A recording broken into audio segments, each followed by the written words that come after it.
Welcome to Baseball This Week, a Spotlight production. And here's your host, Jim Stark. Well, good evening. Welcome back to Baseball This Week. We were off last week because of a fortunate personal emergency I had to take care of, but Boston Rob Bennett's here this week. Rob, thanks for understanding last week. We probably missed a better week to talk last week than this week, right? No worries, man. I'm glad things are getting better for you and your family. But getting ready to let's talk some baseball. Good, bad, and indifferent. Well, we got. I feel like we're going to hit all the bases. Well, we've got some bad to talk about. We're talking about the Tigers because we talked quite a bit off the air. That let's face it, this is a disappointment this year.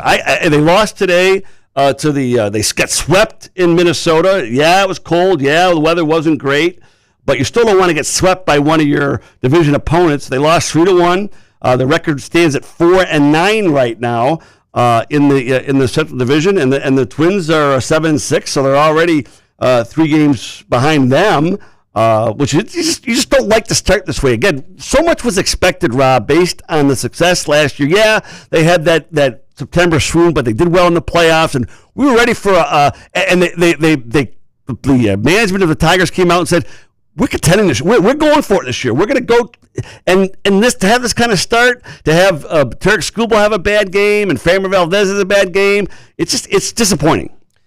Yeah, and the expectations are over the last couple of seasons have been very high for this team, and rightfully so. And when you look at taking the momentum of last year, right, and bringing it into this year.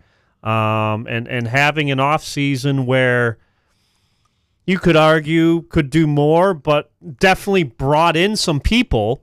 I mean, it's not like they stood on their hands, right? No. So I think with this pitching staff, who many crowned, the best in the American League, maybe the best in all of Major League Baseball, and they still very well could be, right? The expectation was to get off to a hot start, much like they did last year, right? Yeah. And of course. Or at least a decent start. That was the thing. The thing about having Skubal is you're not going to have any long losing streaks, right? Because he's going to win every field. Man, if you expect Tarik Skubal's pitched in 2 days, that's gonna turn things around. I mean, you can't expect him every time to save the Detroit Tigers' ass every time they're. You know what I mean? Yeah, but the problem was the guy is huge. No one did that, though, Rob. That was the thing. This week, no one stepped up. Not a hitter, not a pitcher. They had equally spaced out or divided disappointments. And I feel like between Skubal and Valdez and Flaherty, those guys, you know what really, like their secondary pitches weren't hitting. Right. It was like they had the stuff, but the secondary pitching was off, and of course, I'm sure we'll deep dive into the hitting or the non-hitting aspects of many players on this team right now. So it's just a combination of things. Let's not panic. No, but it is. But I will agree with you. It is for Detroit Tigers fans right now, and for certain people that said they were going to go to the World Series. This most certainly is not the start that you expected it from, and I can guarantee you, and I'm not with the team, I'm a fan just like everybody else, but I can guarantee you, and I'm confident in saying, this is not the start to Detroit Tigers. Well, that never goes mind without what the saying. fans think. Well, remember, this is no longer a low budget team. They went. They're knocking on the door of the franchise penalty because between what they gave to Valdez and what they had to give to some of their players in raise this year, they're spending over $200 million. So it's not like this team is going on the cheap now. So much was expected. But again, what I'm trying to say, Rob, is not so much the panic button, but what I've been harping on since last fall was they need another hitter. And sure enough, that lack of a hitter from wherever either on the team is hurting him right now. I know how you're going to respond to this. I know how but I'm going to throw it out there. I know exactly how you're going to respond. You're going to flip out on me here in just a second. I never flip out, Rob. Never flip out. You're going to flip out on the comment I'm about to make. Mr. Calm. You talk about the hitting, and they didn't get out there and they didn't get a hitter. Well, for the first 13 games or wherever the hell we're at, you know who the best hitter on this team is? Yeah, Colt Keith. Cole Keith is one. But Kevin McGonigal. Yep. Now, should you expect the rookie to be this hot No. all year? No. You better not expect that. But a lot of people think he could be that hitter that has been missing that you're talking about. Not this year, Rob. Not this year. You never expect a guy who's never had in the bat above Double-A to come in and be the missing link to your team. Absolutely not. You expect him to be another nice piece. What is a good? Do you expect him maybe to hit just under 300? Yeah, if he had 280 with 70 RBIs and say 18 home runs, wouldn't that be the missing? No.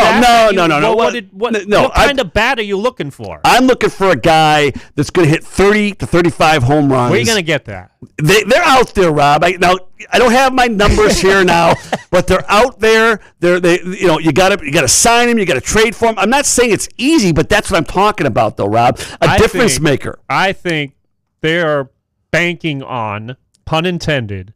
I think they are banking on their homegrown talent to be that missing instead of spending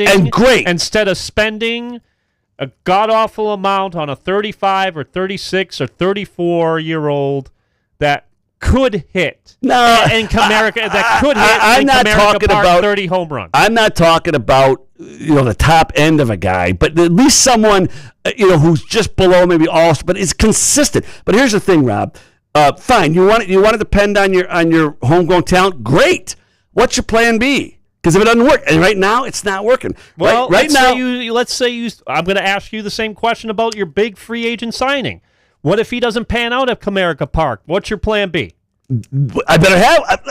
I'm not paid the big money, but I'm paid is to observe and comment. Okay, and I'm commenting, saying right now these guys don't seem to have a plan B. But let me go down my top 5 reasons of why the Tigers are struggling right now. Okay, but top 5 reasons. Ready? Number 1.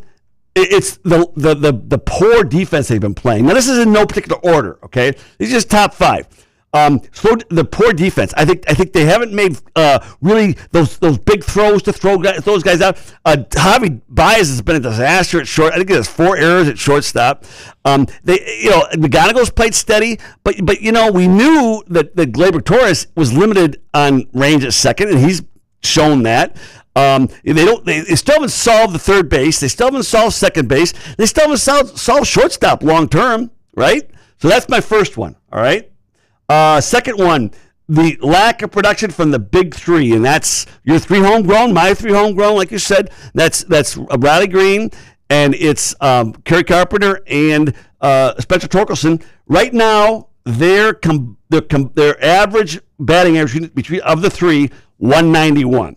Okay, so that's just unacceptable any time of the year. 191 is just not acceptable. Number 3, the bullpen. The lack of throwing strikes, Rob. Yes, I totally agree. They come in and they walk too many guys. The bullpen. They spent money in the bullpen too, as you said. They spent it on Finnegan. They did. And Jesus and so that is really hurt. These relief pitchers are coming in and throwing fuel on the fire, right? Yeah. The starting pitching has been a lack of consistency. We've seen every single one of the starting pitchers, with the exception of Verlander, have a good outing, but they've also had bad outings, every one of them. So it's been a lack of consistency. It's the old adage, Jim. When it rains, it pours. Yep. And it's pouring early on in this season. And when one thing doesn't go right, then a lot of things don't go right. It's a game momentum. Number 5, Javi Baez. He should not be getting all these at bats, all these innings in the field. Yes, I get he's hitting 3-something, 50, or 20, whatever, but he's not a part of a winning team. I've said that for 3 years now, and I haven't been proven wrong yet. He should not be part of your everyday lineup. Give me McKinstry, give me Matt Vierling. Do not give me Javi Baez. They've been out there too. I mean, they've been out there. But they're sitting a lot. They're sitting a lot more. They're sitting a lot more than Baez. So those are my 5. What do you think? I mean, look, I agree with the relief pitching. Yep. If I had to choose one thing out of your list, Yep. it's the relief pitcher. Do you agree with? You disagree with four of those? Here's the thing. Yep. Right now, after 13 games, look, they're going to hit better. Yep. Right? They better hit better. The team, Green and But I'm Torkelson- talking about what we've seen so far in 13 games. Yeah, sure. Look, they've had opportunities. They just haven't had the clutch hit. How many times today were the bases loaded? A couple times. They had the bases loaded, and they can't get the clutch hit. 8 runners left on base today. Right? So they're getting on base, right? But the relief pitching to me, if I had to pick everything, and sure, we can hound on Javi Baez. We're going to do it all year. We know that he's not worth what he's getting financially. We know that, right? But to me right now, if I had to pick one thing, Yep. it's the relief Okay, pitching. I wouldn't disagree with that at all, Rob. If you want to pick one, I'd pick that one, sure. And again, you talked about guys not getting driven enough off the bases they're on. Yes. You're paying, you're expecting, you're hoping that trio will do it, and they're hitting 191. Like second and third with nobody out, and they're stranded there, right? Yep. First and third, nobody out. They've been stranded there, especially in this Minnesota series. Yeah. Right? I mean, they only scored, run today, but they scored 6 runs yesterday, right? They lost 8-6. It's not like they're... Now, you want to see more consistency. That's the thing. Get it. It's a lack of consistency. Exactly. Yes, Yep. but I feel like the hitting is going to come around, and it better come around sooner rather than later. Yes. Okay, well, we're going to come up to our first break shortly, Rob. We're going to talk with Al Fellhauer, who is our regular contributor. He's going to have his first of the power rankings. But before we do, I want to take a look a little around the Tiger system beyond just Detroit and see how we're doing down in the farm, as they say, right? Well, we go to Toledo first. Not much better. They're 4-7. They're 5 games behind Memphis. 5 games behind already is a lot in the first 2 weeks of the season. Well, how good is Memphis then? Well, I think they're 6-0. Yeah. Now here's the good news though. Leading the way down in Toledo as far as hitting. Max Clark hitting 421, 16 for 38. He's got no home runs yet, but 7 doubles and 5 RBIs. 8 bases on balls with just 3 strikeouts and 5 stolen bases. This guy's off to the kind of start you want to see. Well, before anybody sends you an email or a text or however they contact you, Jim, let's just settle down, because I'm sure with the Parker Meadows injury and his slow start, everybody's looking, why don't they just bring up Max Clark? Oh, no, I'm not saying he's ready. No, I'm not saying you are. I'm saying for the fans out there, and I've heard people saying, well, why don't we bring up Max Clark then? Well, let's just slow the roll on that. Absolutely. He was not ready. If you compared him and McGonigal in spring training, not even compares, right? Correct. But the good news is he's doing what you need him to do, which is to really take apart Toledo. Followed by Thomas Nino, who's a catcher. Not much help there. Max Anderson. I think Max Anderson might make his way up before Max Clark, frankly, because he's had more minor league experience. He's hitting .313, infielder. And then you go down, you got Gage Workman, Ben Malgeri, Wenceel Perez. Not off to a horrible start. He's probably another one of the first guys that might come up. But then on the other side, you've got Jace Young, who I said is really on the bubble this year. Is he going to be a player or not? He's set at 184. So, again. Well, I'll tell you, Max Anderson. Yep. That could be your solution.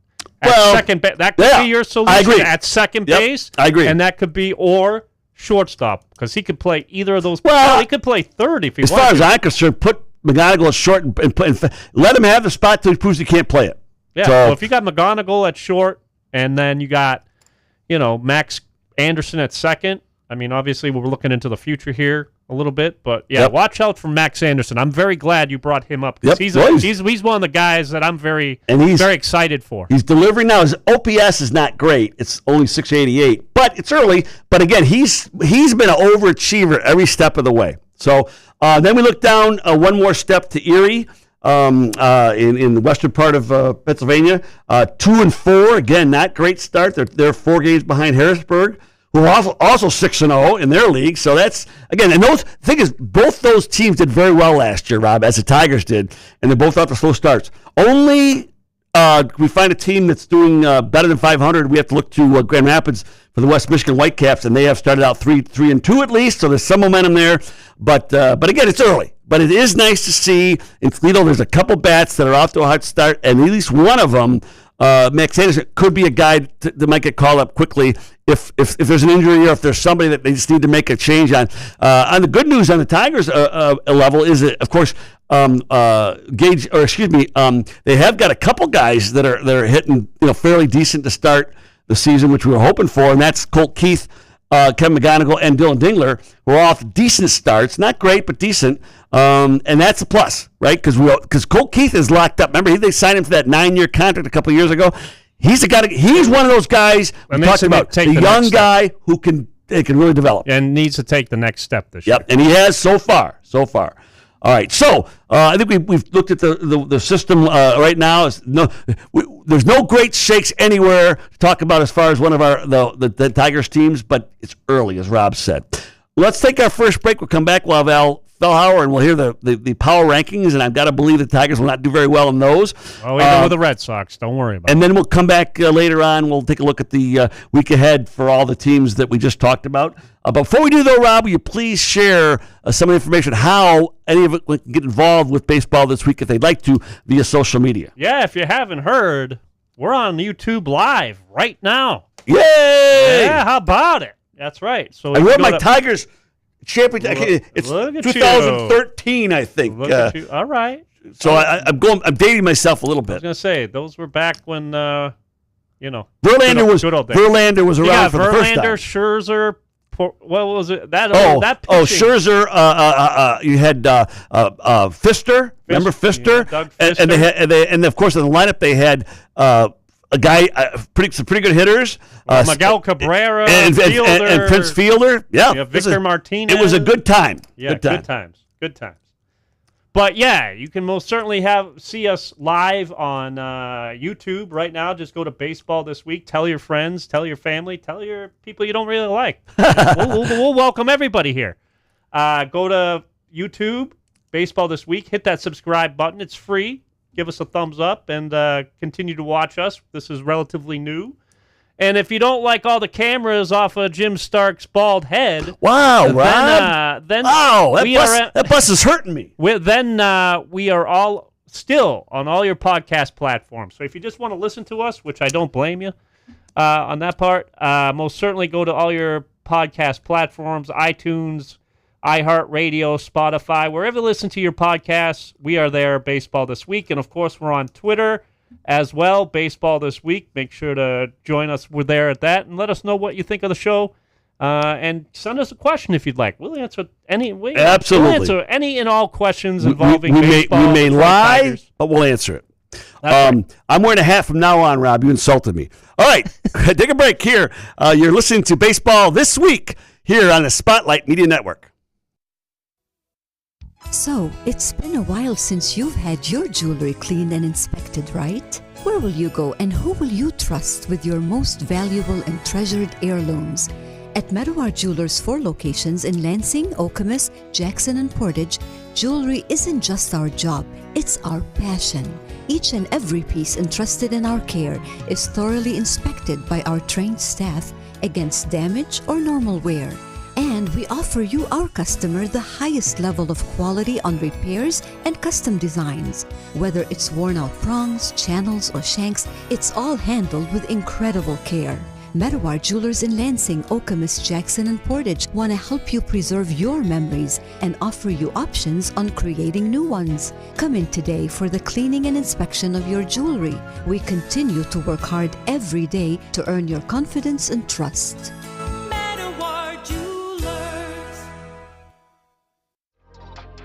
Are you passionate about college sports? Foster Swift Sports Talk is your go-to podcast dedicated to addressing the hottest topics in college athletics, including recruiting practices, NIL, the trade portal, collectives, and revenue generation. Join us as we bring you insights from student athletes, college head coaches, administrators, and other industry leaders as they share their experiences in this rapidly changing arena. Our mission is to share information and help educate student athletes, parents, coaches, and other stakeholders with the knowledge, resources, and strategies they need to make informed decisions and maximize each college athlete's potential for long-term success. Check out our latest episode where we're joined by Chicago Bears offensive line coach Dan Richard to discuss the Bears' 2025 successful season and his coaching career in general. Like and subscribe to our YouTube and Facebook pages to watch all of our episodes, or you can give us a listen on any of your favorite podcasting platforms by simply searching Foster Swift Sports Talk. Until next time, I'm your host, Dave Russell. Lo, the winter is past, the rain is over and gone, the flowers appear on the earth, the time of the singing of birds is come, and the voice of the turtle is heard in our land.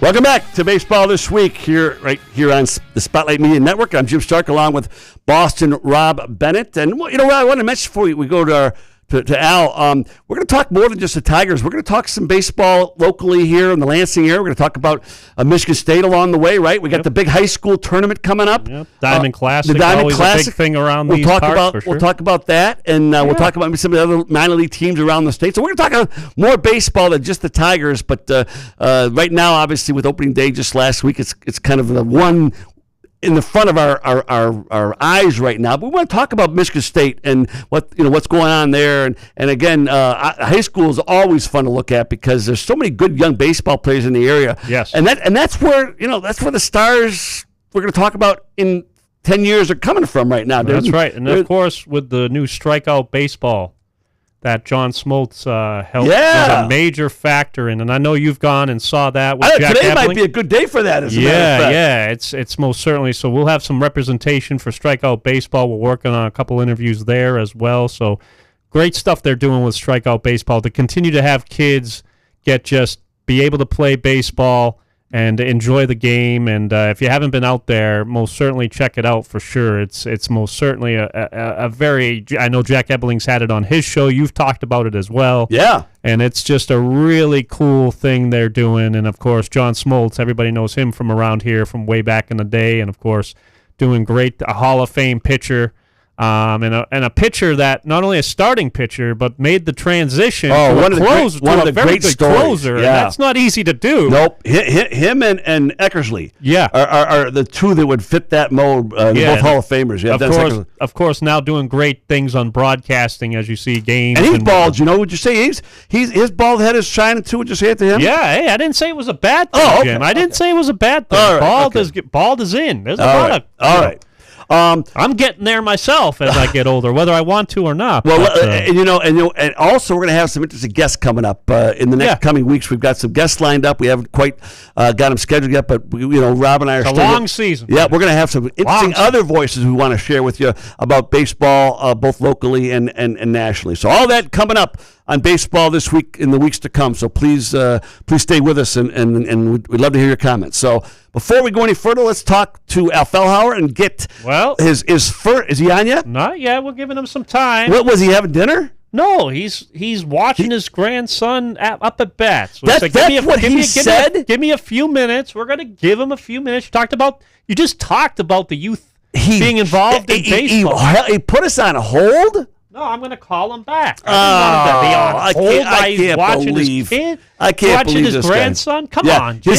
Have a heart, will you? His grandson plays down in Virginia. Yes, and he's a pretty high level player. I think he's high school, but they have a pretty good system of the games being broadcasted, and you can pick a So he's home in Ann Arbor watching his grandson play down in Virginia. So we'll give him a few minutes here.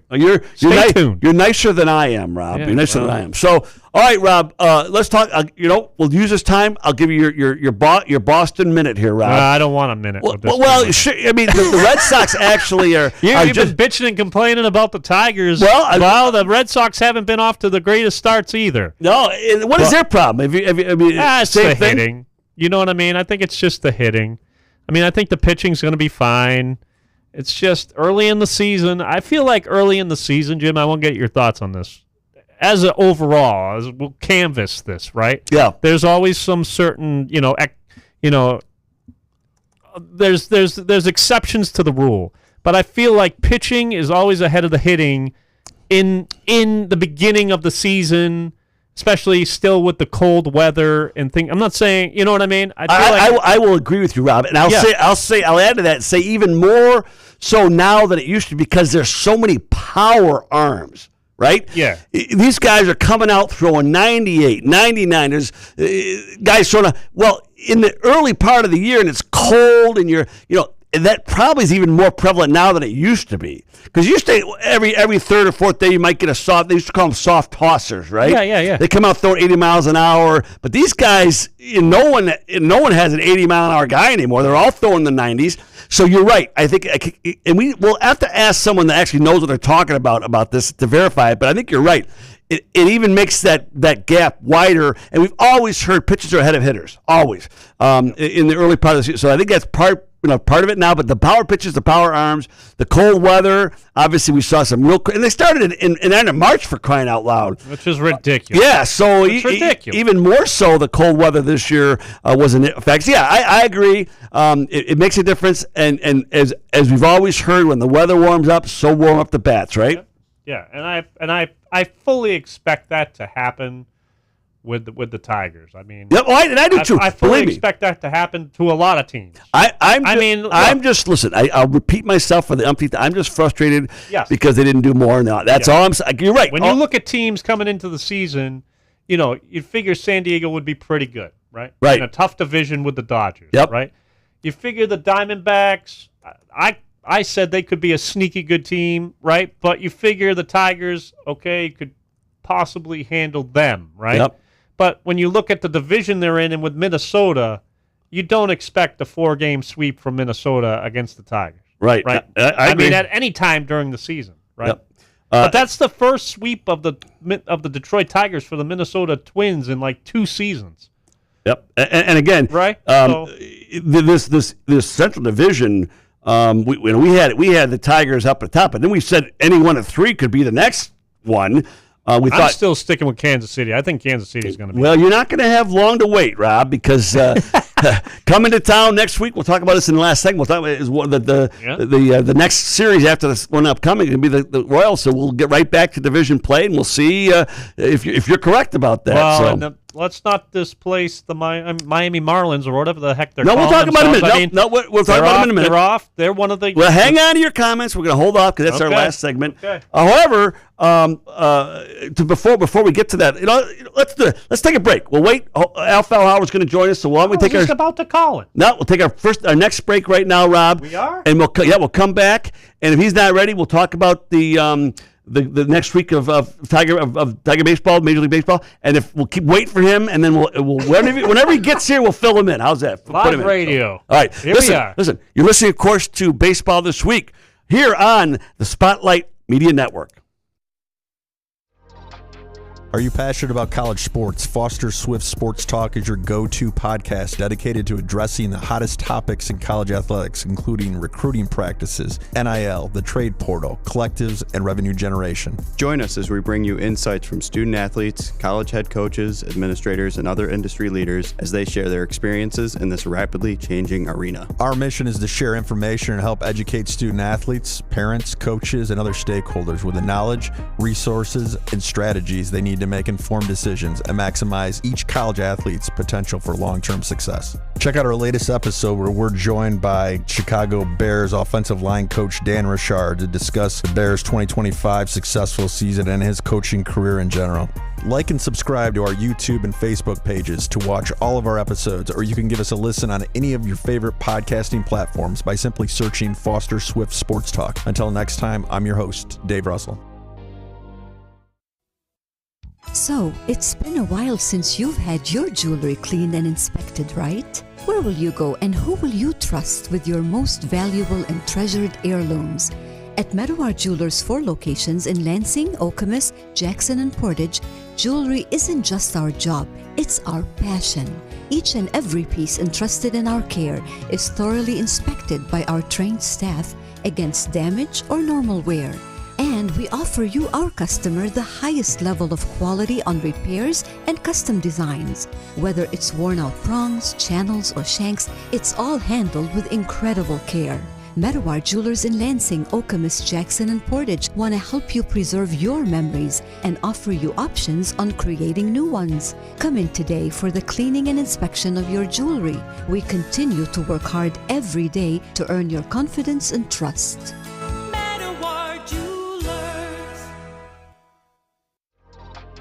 Are you passionate about college sports? Foster Swift Sports Talk is your go-to podcast dedicated to addressing the hottest topics in college athletics, including recruiting practices, NIL, the trade portal, collectives, and revenue generation. Join us as we bring you insights from student athletes, college head coaches, administrators, and other industry leaders as they share their experiences in this rapidly changing arena. Our mission is to share information and help educate student athletes, parents, coaches, and other stakeholders with the knowledge, resources, and strategies they need to make informed decisions and maximize each college athlete's potential for long-term success. Check out our latest episode where we're joined by Chicago Bears offensive line coach Dan Richard to discuss the Bears' 2025 successful season and his coaching career in general.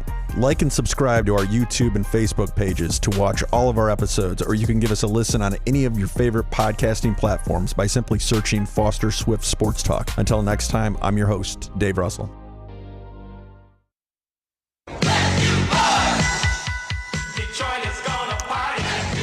And welcome back to Baseball This Week. Rob Bennett, Boston Rob, is along with I'm your host, Jim Stark, and we're here talking baseball as we do each and every week. Here from the sumptuous studios here in downtown Lansing. Sumptuous? Sumptuous, is that the right word?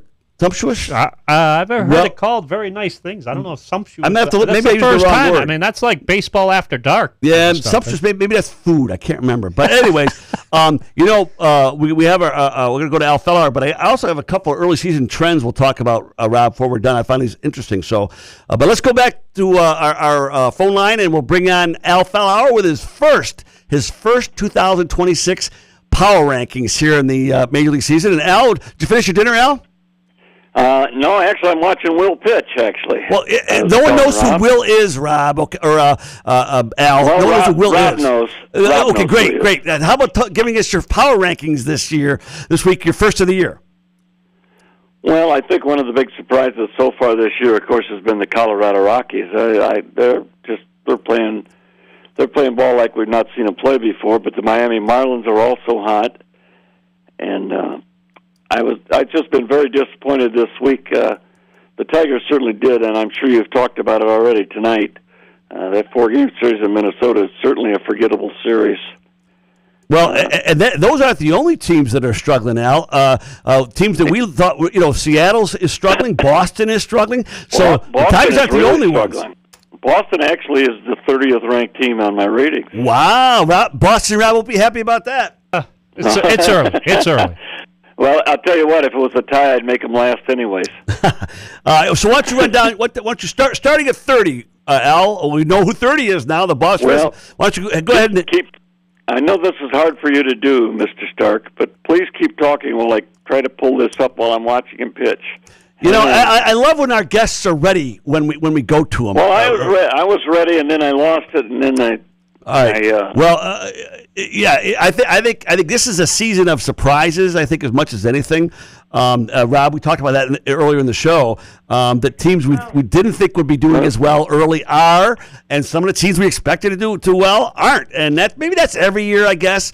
But whenever it's the Tigers, we pay more attention to it. There's always one or two teams that you're like, that come through that have the consistency. Does the Miami Marlins have the consistency to continue to do what they're doing? Or the Royals? Or the Royals, or on the opposite end of the spectrum, the Tigers, the Seattle Mariners, the Boston Red Sox. This is why it's not a sprint, it's a marathon. But talent usually wins out, right? And the teams with the talent, right, usually are the ones that are able to figure things out and are there at the long haul. Now, the Tigers most certainly have young talent, I would say. So we'll see if this young talent. I have full confidence that the young, talented Tigers will get back on the right track. They're going to have to. And you mentioned the Boston Red Sox, and we talked about this off the air, Jim. Is for me, it's all about the division. If the Tigers, off with the way they've started the season, because they're in the division they're in, I feel like they can make up more ground than what the Red Sox would have to do in a very difficult American League East. I think it would be more difficult for the Red Sox if they continue this slide they're on to be able to recover and live up to the expectations that not only they have, but what everybody thinks they're going to do. With the Tigers in the Central Division, I feel like no one's going to run away with that division. The Tigers have an opportunity to do that, but I don't think anybody else can. The Central Division is still by far, well, in the first week of the season at least, they're still the weakest the weakest division in baseball. Yes. One loss wise, so. All right, so it's just strange the way it's started out here. Are you ready for your rankings, Al? I absolutely am not. Okay. All right. Isn't that terrible? Well, yeah, it kind of is terrible. All right, so how do you know? So give us your top. You know your top 5 this week. What are the top 5 in your rankings? Do you recall that? Well, the Miami Marlins are right on top. I mean, that's what are you going to say? There's not much you can say about that. The Yankees have dropped down. The Yankees are down in the 18th spot. The Tigers are 17th. And the Tigers were much higher. If I'd have done this a week ago, they would have been right up there. But this week in Minnesota has certainly destroyed them. Why are you so down on the Yankees? They're 8-4 and in first place in the East. Why do you got them so far down? Well, they're not performing like the rest of the teams. Their numbers don't match up. Oh, okay. You're going by their but their record 8-4 still has them 2 games ahead. Their 8-4 record doesn't carry as much as the batting averages, and their ERA is not very good. Their team ERA and their walking people, they're not getting consistent pitching. Yep. That's been their biggest problem so far. Well, who are you ranking towards the top of the National League? Towards the top of the National League, well, the Colorado Rockies they're like the 3rd team in the list. The Giants are playing pretty good baseball right now early on. San Diego has been a big disappointment in the National League, but watch out for the Cubs and the Brewers. Cubs and the Brewers are the teams to watch. Well, and the Dodgers, as always, sitting right at the top with a 9-3 record, and Shohei Ohtani's off to a start, both hitting and pitching. He's just doing a super job. They're the 2nd highest rated team right now behind the Marlins. And you can bet assured that that's not going to last. Well, and the Brewers, again, who were very solid last year, they're on top of the Central at 8-4, and you're right. The Central Division in the National League might be the most improved division. You got the Brewers, the Reds, the Pirates, and the Cardinals all over 500. The Cubs are at 500. The Pirates are a big surprise. The Pirates are one notch ahead of the Tigers in the rating system by stats, and if you look at it, the whole thing in that Central Division, that is a tough division, and it's the 2nd toughest division right now in baseball. The National League East still continues to be the best division, but it's just the Reds are 10th. They're a real contender over there now. I think it's a season that a lot of general managers did a job over the winter, and they did a lot of adjusting for things that they needed. And I think some of the teams that sat back on their laurels are suffering at the moment. I think, and one of them may be the Yankees, even though they're 9-3. Their performances haven't been that good. Well, again, it's early, as we said. Rob and I have said many times this show that it's early yet, but still, we're looking for trends. And Al Fellhauer, all right, listen, we'll let you go. We'll enjoy the rest of Will's game. Will's his grandson playing down in Virginia. We'll let you go. Well, and then he was still pitching in the 5th inning. Next week, hopefully, we'll have your updated power ranking. I'll have all the numbers. I'll have the numbers and everything ready. We'll be able to look at those trends a little more close. So Al, go watch that. Watch that high school baseball game. The one thing I'll tell you though, the Yankees are a team that have hit into the most double plays, and that has really hurt them. Yeah, and again, boy, I love hearing that. I'll tell you that. Well, I love it. And the Tigers can't throw strikes, so teams you expect to do well. If they do one thing badly, it could take the whole thing off the rails. So, all right, Al, we'll talk to you next week. All right, you take care. You guys have a good week. I'll talk to you next week. Okay, Rob, before we get to talk about the schedule coming up this week, I did want to know something, get your thoughts on this. What do you think of the ABS challenge system so far in these first 2 weeks, the balls and strikes? I had my reservations about it. Yep. Being kind of an old school baseball guy, but I like it. Okay. I do. And I like the fact that we as a viewer, at least watching on television, and I'm sure they have it on the big screen as well in the parks, that you get to see what they're looking at. Unlike all the other sports the where, mystery, where the referees all get together under the and they're hood. under the hood, or they're looking at and you can't. You know what I mean? Well, you know what I like best about it, Rob? Is the speed. Yes. It comes up. And you only get so many challenges. Yep. It's not, and I'll tell you what, Dylan Dingler. He's good, isn't he?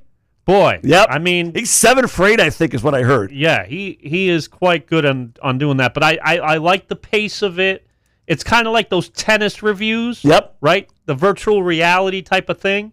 But I had my reservations about it, but I do like what I'm seeing so far with it. And it's going to weed out these umpires that can't call balls and strikes. Well, I mean, it'll expose them. How's that? Now, what I don't want to have happen, right? What I don't want to have happen is it strictly go to a computer. Oh, no. But here's or what AI. Here's what you're finding out, Rob. Have the human element still in there. You're finding out most of these guys are right most of the time. It's just a small percentage of guys that are blowing the calls. It's not, and when a good umpire misses, they miss by a fraction of an inch. It's not inches, but it is showing some of these guys do not call balls and strikes very well, and we want to know that. I'm glad you brought this up, Jim, because you know what else it does, not only for the umpire right behind the plate, but it has the player has to study their strike zone compared to right? Yeah, and so you have to be able to do that as a player. And boy, you have to. There was a situation late last night with the Tigers and the Twins, right, where Riley Green was up at bat, and the bases could have been loaded, right, with Riley Green, right, and the Twins, I forget who the pitcher was, but he threw it, called it a strike, and you could see, and they had one more challenge. And you could see Riley debate whether to do it or not. And he didn't end up doing it. And that might have changed. I do remember. I said the same. You know what I mean? I said, why don't you gamble on this one? What are you saving it for? In the 8th inning or Absolutely, I remember that. No, but it's going to have the players have to adjust their strike zone as well. And one of the stats that I've heard is the catchers are much better at calling it than the hitters. Yes, and that makes perfect sense. It does make sense. That makes perfect sense to me. Well, it's brand new. We're going to see the trends, but early returns, as Rob and I are saying, it's been a plus. And it's been a pleasant surprise. Yep, and I don't see it. I think it reinforces the fact that the umpires do a good job. So, okay, coming up this week, Rob, the Tigers come home. Thank goodness. Maybe it'll be warmer. Who knows? But they've got, as Al Fellauer said, the very surprising and hot Miami Marlins are coming to town for 3 games, Friday, Saturday, and Sunday. The Marlins are 8-5 and in first place in that very tough National League East. So there's a big surprise there. Yeah, and it's a young team, much like the Pittsburgh Pirates. I'm glad you guys talked about the Pirates a little bit. I was going to throw their name out there. Yep. Boy, they're exciting to watch. Yep. They remind me of the Tigers' young team from a few years ago, right? Well, I mean, a little bit. I mean, they got... Well, it's you know what I mean? It's one thing as a young team to break through. The Tigers now are faced with keeping it going. That's a different challenge. That's a different challenge. It's a different challenge for them. Yep. But it's good to see and I'm not a big Pittsburgh Pirates fan, but it's good to see them kind of have some success. And boy, you talk about the talent level. You talk about the talent level of the Tigers, the young talent level. And the Red Sox, I'll throw in there, but the Pittsburgh Pirates. Well, it's good for baseball. I mean, they got some young talent on the pitching. Not only on the pitching, we all know about Schemes, but there's a couple other pitchers in there. Yep. But now with this Connor, I mean, the Griffin, the shortstop. Connor Griffith. Yeah. I mean, this. I saw him. I think I told you. I saw him when I was in Erie last year. Yeah. They when watching McGonigal and the gang, he was on their team, and he's a special player, no question about it. I'm going to throw this out to you, Jim, and I want to see if you agree with me or not. We'll wait for a bigger portion size. Obviously, as the season progresses, we might check in on this. But I think this might be, from top to bottom, the best rookie class in Major League Baseball as a whole. Rob, I got to tell you, I got to give you credit. One of my notes here I didn't get to is this is a historic year. The rookie hitters are off the best start in modern history for most home runs in the first 6 games. So you just said it. So all right. After the Marlins leave town, hopefully the Tigers go 2-1 against them at least. The old favorite Kansas City Royals come to town. They're 5-7 right now in third place in the Central Division, and they're for games Tuesday, Wednesday, and Thursday. So we know the Royals. We know they've got Bobby Witt Jr. at the top of their lineup. So I think this is the Tigers need a 4-2 week, Rob. They need a 4-2 week to start to reverse this trend. Yes.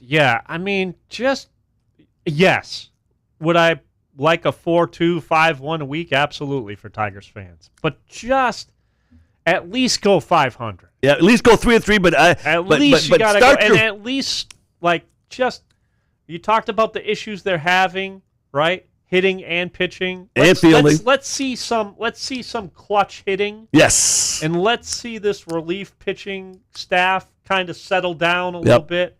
I'm not worried about Skubal. I'm not worried about Valdez. I mean, Flattery we could talk about, right? He had a good outing today. Yeah. Flaherty had a really good outing. If he does that consistently, good. That's why I said they've all had good outings. It's putting them together that's the problem. Yep. But I agree, Rob. Change the momentum. Change the momentum from negative to positive. Yep. They most certainly don't have it right now. So by the time you and I meet again next week, we'll know how they did those two series, and we'll see if they've been able to reverse this trend. So, okay, Boston Rob, thanks for a good job this week. Always, my friend. Good to see you. Run down our options for getting involved real quick before we say goodnight. Yeah, we're on YouTube. You can leave us a message there. We're live on YouTube every Thursday around this time from 6:30 to about 7:30-ish, right? Yep. We're live on YouTube. So you can leave us a message there. Make sure to hit the subscribe button. It's free, so make sure to do that. And then you follow us on all your podcast platforms. As I mentioned, iHeart, iTunes, Spotify, and then of course, on Twitter or on X. We're there as well, Baseball This Week. Make sure to follow us there as well and leave us a comment. Let us know what you think. Let us know what you want to talk about. We're men of the people. Absolutely. So most certainly want to push that narrative as well. But make sure to tune in however you want to tune in every Thursday. Baseball This Week will be here for you all season long. Yep. For Boston Rob Bennett, I'm Jim Stark. Thanks for joining us this week for Baseball This Week, heard right here on the Spotlight Media Network. See you next week.